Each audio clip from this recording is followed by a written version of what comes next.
Assalomu alaykum aziz baxtli ayollar, barchangizga xayrli kun.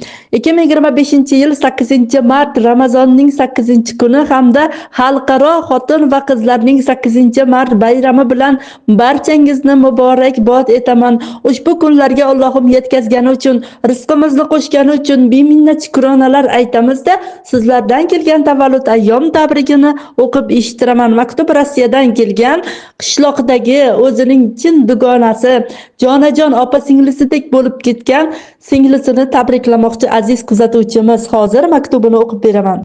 Assalomu alaykum opajonim. Ramazon muborak bo'lsin. Bolalaringiz yaxshimi? 8-mart kuni mening jondan aziz singlimning tavallud ayyomi edi. O'shani tabriklab bering. Ismlari Ergasheva Sevaraxon, 2025-yil 25 yoshda, ikkita farzandi bor, Sho'rnavo qishlog'idan deya maktubni yuborgan. Sevaraxon, seni yaxshi ko'raman. Tug'ilgan kuning bilan tabriklayman. Bolalaring baxtiga, oilang baxtiga doimo sog'-salomat bo'lib yurgin.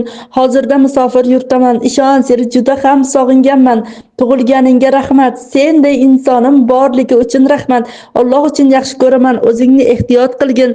Hamisha go'zal va eng latofatli ayol bo'lib yurishda charchamagin. Seni chin dildan yaxshi ko'ruvchi dugonang hamda opajoning Ergasheva Moqchehra deya maktubni yuborgan. Sevaraxon, tavallud ayyomingiz muborak bo'lsin. Qarang, sizni shunaqa yaxshi ko'radigan yaqiningiz bor. Bu sizga mazzami deydi-ku. Qanchalik sizni yaxshi ko'radigan insonlar atrofingizda ko'p bo'lsa, Allohim sizni mana shuncha yaxshi ko'rar ekan. Sizni atrofingizdagi Allohim bergan barcha insonlar uchun ham o'zingizni ehtiyot qilishingiz kerak bo'ladi. Farzandlaringiz uchun ham, oilangiz uchun ham doimo baxtli, saodatli yashashda davom eting. Sevaraxon, ushbu she'rni dugonangiz nomidan qabul qilasiz. Dunyo uchun yig'lama do'stim.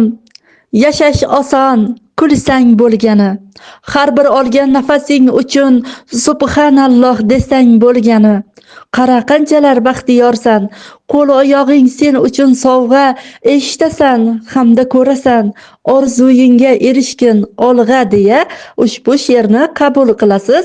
Sizlarni yaxshi ko'ruvchi va hurmat qiluvchi G'aniya va Zulfiya, yana bir bor tabriklayman. Maktub uchun kattakon rahmat.